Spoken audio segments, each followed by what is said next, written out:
Sophie here with another Meatless Monday, and today I'm going to show you a recipe that is off the charts in terms of the taste factor. If you like Chinese food, you are in for a big treat. This is an easy recipe. It's for women like me, a working, busy mom who hasn't got time to spend ages in the kitchen. I've got to be able to do this in 10, 15 minutes, get it on the table. So if that's you, you are gonna absolutely love this. Now, I am all about, as you probably know, eating less meat, ideally eating no meat. For me, meat has no place in my diet whatsoever, and the reason is because as a certified holistic nutritionist, I know that all the nutrients, those anti-cancer nutrients, can be found in the plant kingdom and not so in the animal kingdom. So I am better off with that. And also the other thing is that we don't actually need as much protein as we all think we do. I think certainly in America we're sort of brainwashed, obsessed with I need all this protein, and really truly you need way less than you think you do. So are you ready? Let's get started. Now, what I am going to be showing you to do is how to make a sauce for this. It is a pork-less Chinese stir fry. And I'm going to show you how to make the sauce, but first I'm going to show you what I'm using to do this with. So I'm using this product. It is Gardein. As many of you know, I'm a big fan of Gardein products. This is their porkless bites, and this is actually an amazingly delicious product. So first off, each serving contains 13 grams of protein. There is no cholesterol. There is no MSG. So all of those things that I said before are typically in Chinese food. This is a healthy product.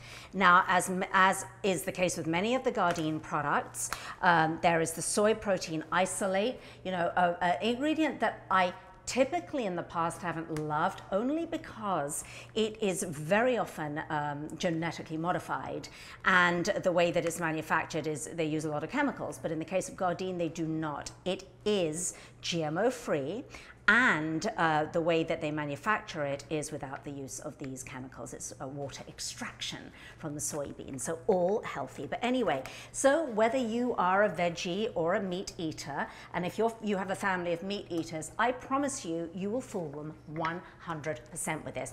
Oh, I also actually want to point out that in this pack, you also get it says here, where's a little thing? Oh, awesome sauce included. So if you want to do a really quick recipe, you can just use the little sauce packet and you're good to go. But as you know with me, I like to cook as much from scratch as I possibly can. So that's what I'm going to show you how to do today. Also, I just want to point out that if you didn't want to use the porkless bites, you could also use just a simple tempeh or something, or tofu or whatever in this recipe. All right, so let's get started. We're going to make the sweet and sour sauce to start off with, and this sweet and sour sauce you can use with many other dishes as well. Just get this under your belt because it's a useful one. So the first thing that I'm doing is I'm putting in recipe underneath the video, by the way, for amounts. I'm using fresh pineapple juice. And there's a lot of pineapple in this, so you have to like pineapples. But of course with pineapples you get that lovely sweet, acidic, fruity flavor and a ton of vitamin C. Then I'm putting in some apple cider vinegar, and I always like to use apple cider vinegar where possible because it's so healthy. That will help alkalize your system. I'm using Tamari sauce in place of soy sauce, and the difference is that Tamari is completely gluten-free. So that's what I'm using. It's the low sodium one. Now for my sugar, because of course we're doing this sweet and sour, I'm actually using a coconut palm sugar. So this is slightly less, is lower on the glycemic scale, and I like it. It has a lovely sort of nutty flavor to it. So when sugar is called for, that's what I will use. And then finally, I'm using here some tapioca starch. Now you could use cornstarch. I tend to use tapioca, I just prefer it. So that's all going in a little saucepan right there. And I'm gonna whisk it up, so simple. And I'm gonna just set it over a low heat for really just about 2 or 3 minutes. And it'll thicken up really, really quickly. And then how easy is that? You've got your little sauce going right there. So the first thing I'm going to add to my stir fry is some cashew nuts right here. They're cashew nut halves. So in they go. And Just going to stir those around a little bit. And then while that is beginning to stir fry, I'm just going to check my little sauce here. It's thickening up beautifully, and that will be so delicious. And now I am going to add my red bell peppers. Now, when I buy bell peppers, I always make sure that they're organic. The reason is that bell peppers are on the Dirty Dozen list, or certainly my Dirty Dozen list, of produce items that are pretty heavily sprayed with pesticides. So I always make sure that they are organic. So in they're going to go. Now, the next thing that I am going to place into my little stir fry, it's beginning to sizzle away now, is pineapple. Now you could, if pineapples aren't in season, you could use canned pineapple in a pinch. But anyway, this is fresh pineapple that I have cubed up. There's quite a lot of pineapple in this. I just love pineapple because it gives, to any stir fry, and particularly to this porkless stir fry, it gives this really juicy sweetness to it, which is unusual in a stir fry, and I think is absolutely wonderful. Now, to season it up a little bit, and I put these two ingredients in last because I don't want them to burn. I'm putting in garlic, quite a lot of garlic. I always like a lot of garlic because it is so good for my immune system. I recommend, if you can, eat garlic every single day, by the way. And the other thing that I am putting in is fresh ginger. And fresh ginger is really, really good for your digestion. Another ingredient that I recommend eating fresh as often as you possibly can. I like to grate a little bit of fresh ginger into a cup of hot water in the morning, or before a meal actually, because it really helps with digestion. It fires up your digestive juices, your digestive enzymes. So you can use that instead of a, digestive enzyme supplement. There's a little good tip for you.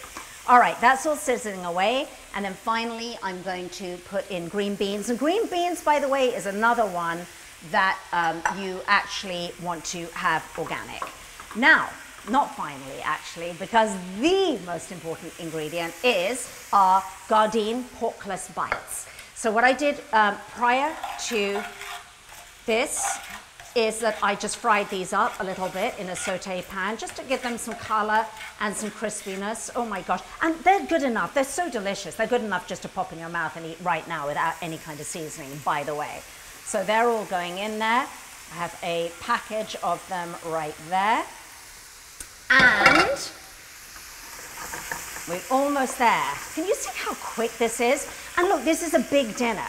This will feed a family of 4 or 5 or even 6, no problem.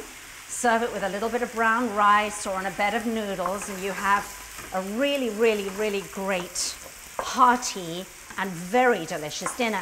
And by the way, if your family, particularly if you've got kids who are picky eaters, or you think they're picky eaters, try them with this kind of food, because I promise you, they're going to have these pork bites and food, all these lovely tastes, and they will be sold. I think sometimes we think I hear so many mums saying, I have a really, really picky eater.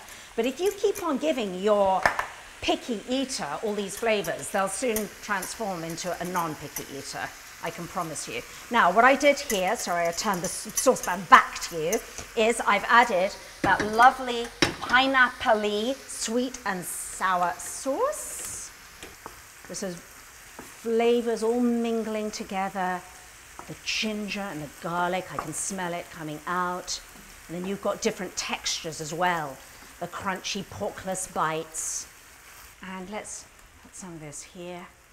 And as I said, brown rice, noodles, whatever you have in your pantry will work beautifully with this here. Oh, that smells absolutely incredible. So that's so easy, right? Agreed. Anybody can make that. Almost a chime. I'm going to teach this recipe to my daughter. She can make it. So please, if you haven't subscribed already, make sure that you do subscribe to my channel, because I'm doing loads of Meatless Monday videos and all my tips and tricks and tools and all that good stuff. I don't want you to miss it. I'll see you next time.